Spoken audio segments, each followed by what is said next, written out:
Is 2026 the year of the Linux desktop chat? Is Windows cooked for real on God? You're watching DS Tech Media. I'm Jay, and we are starting the year off right with the year of the Linux desktop. The meme lives on. Why? Because Linux usage fluctuates between about 3 and 4% by most metrics. And every year we hear it's all going to change and Linux is going to have some huge explosion, become mainstream. And while that hasn't happened yet, I do think there's some indications that things are genuinely moving forward. And 2026 could prove to be a pivotal year for Linux for a few reasons. I do have this article from ZDNet. Analytics.usa.gov has recently shown Linux devices as high as 6%. Their data is open source, but also has to be taken with a grain of salt because it's not as generalized as some other sources. It's also worth noting that the 6% is excluding Android and Chromebooks. The Wikipedia OS usage page shows Windows 71%, Apple at 16%, and desktop Linux at 4%, Google's Chrome OS at 2%.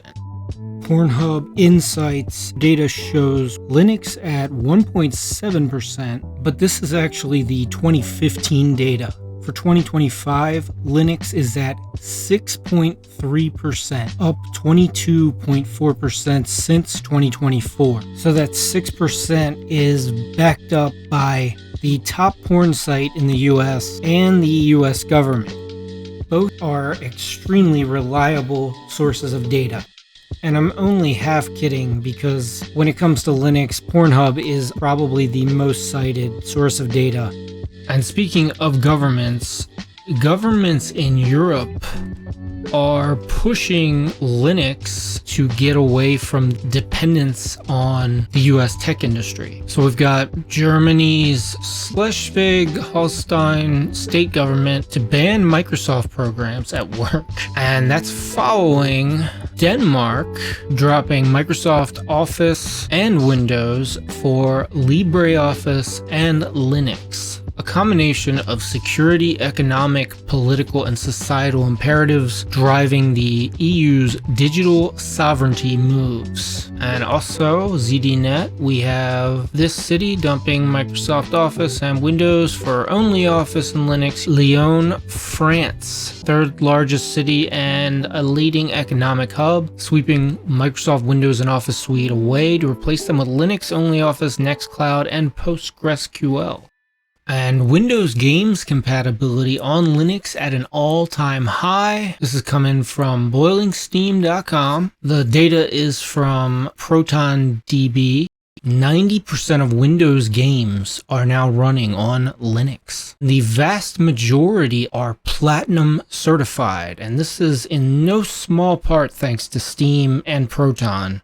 Platinum games are verified or playable depending on the performance profile. Gold games will refer to either verified or playable. Not only that, the performance of games on Linux is on average better on the same kind of hardware, at least for AMD. And obviously, this has really ramped up since the launch of the Steam Deck. I started using Linux in 2015, and back then, maybe third of games ran on Linux. Valve had already announced Steam machines at the end of 2013. Steam machines were made by various companies like Alienware, Origin, Maingear, Cyber, and they ran SteamOS, but it fizzled out.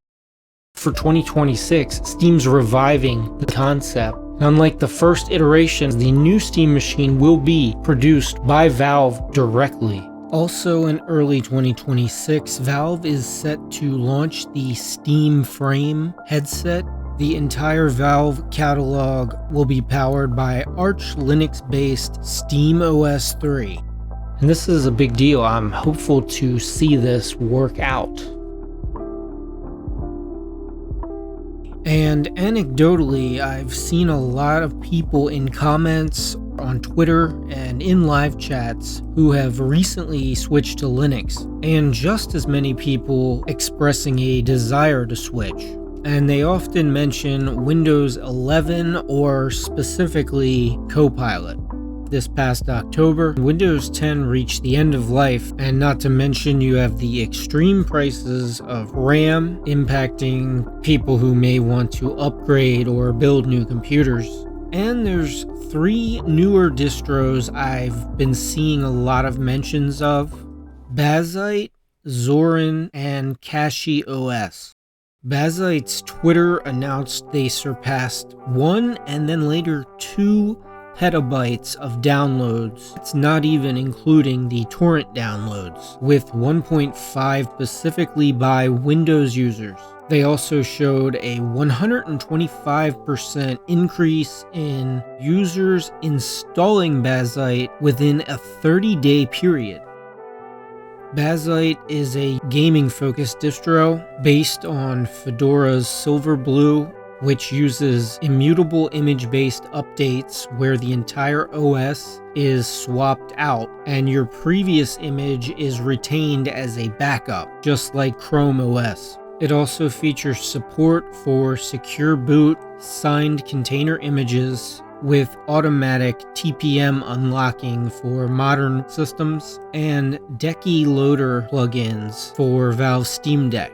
Zorin OS I've been hearing about for several years now. Zorin is Ubuntu based and designed with average Windows or Mac user in mind. On Twitter, they announced 2 million downloads in under 3 months, with 3/4 of them from Windows computers. Highlights include a tool for installing Windows EXE and MSI apps, and Zorin Connect, which allows integration with your phone for your notifications and messages, file transfers, controlling mouse and keyboard, and media playback. All features that new users want to see. There's even a paid version for $47.99 that comes with a bunch of extra software and features. But it's worth noting that all of these apps are available for free from what I can tell, aside from the 8 premium desktop layouts.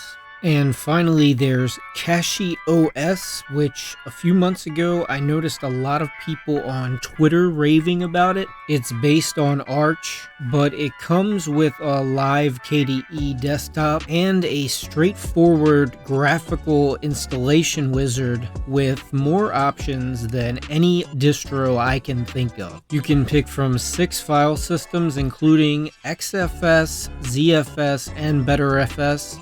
And then there's 18 options for desktops and most of the window managers. Plus, it comes with some advanced tools like a manager that lets you switch between a few dozen custom-tuned kernels like Zen, Realtime, or Server. There's one here called Deckify that I assume is for the Steam Deck. And this ButterFS Assistant gives you easy access to the snapshot, sub-volume, and snapper features. Pretty great stuff, really. In fact, I'm going to do a dedicated Cachy video, so subscribe if you'd like to see that. I'm actually considering using Cachy for producing my videos, and very rarely can I say that about a distro. But 2026 isn't all good news. GNOME 49 is dropping X11 entirely and going fully Wayland. Despite Wayland being like 18 years old, polling data shows half of Linux users still opt for X11 because we lose applications or features with Wayland. Here we have an Arch user who updated and is now stuck with Wayland. Further down, you see another person citing 7 issues with general bugs with the clipboard copy and paste. I don't know about you, but for me, copy and paste are kind of a big deal. And honestly, this is a bummer for me because I used GNOME and Wayland Breaks apps that I rely on while not really giving me any incentives to weigh the drawbacks against. Some better, more interesting news: Adobe running on Linux? Well, sort of.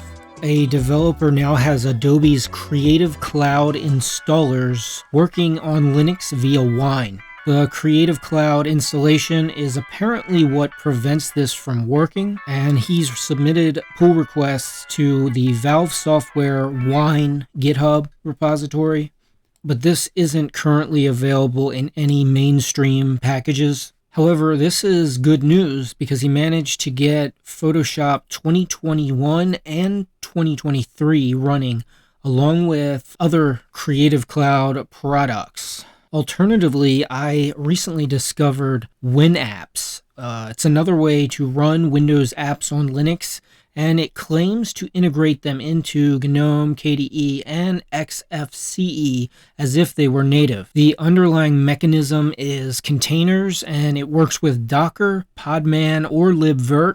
And here are all the community-tested apps, quite a selection, including Microsoft Office. There's even an official taskbar widget for launching and managing your Windows apps. So some look at the Adobe via Wine and WinApps, aka containers, and the 90% of games running through Proton, which is also Wine, and they think that's not good because instead of developers porting to Linux, we're emulating them so they'll never have to. And that's a valid point, but I would also say that the developers will port to Linux when there are enough users. If it makes dollars, it'll make sense. I can't speak for emulating Adobe because I've never tried it, but the fact that most of the games are platinum rated despite running through Wine and Proton is actually a flex for Linux. I've been using Linux for over 10 years now, and I've gotten to see the improvements stack up. Steam Proton didn't even exist yet, so I only ran native games. The Metro Redux games both consistently ran at 15 to 40 frames per second higher on my AMD FX CPU and Radeon GPUs with Linux. But there's been other game changers that came about as well. I remember watching Linux Action Show and they were ecstatic about OBS Studio because they could live stream their show without needing a macOS computer to handle, I think, audio. I remember it clearly because it inspired me to start making videos and producing content. And within no time, OBS Studio became the gold standard for live streaming, and it's had non-stop improvement ever since. In 2017, DaVinci Resolve 12 from Blackmagic Design came to Linux, and today it's at version 20. Resolve began as a color correction suite, but evolved into a do-everything video editor that's been used to make major Hollywood motion pictures, and it's not the only one. Lightworks has been used on classic films like Pulp Fiction, Wolf of Wall Street, Mission Impossible, and it's been available on Linux since 2012. I bring these up because they are paid premium tools with free versions that choose to include Linux.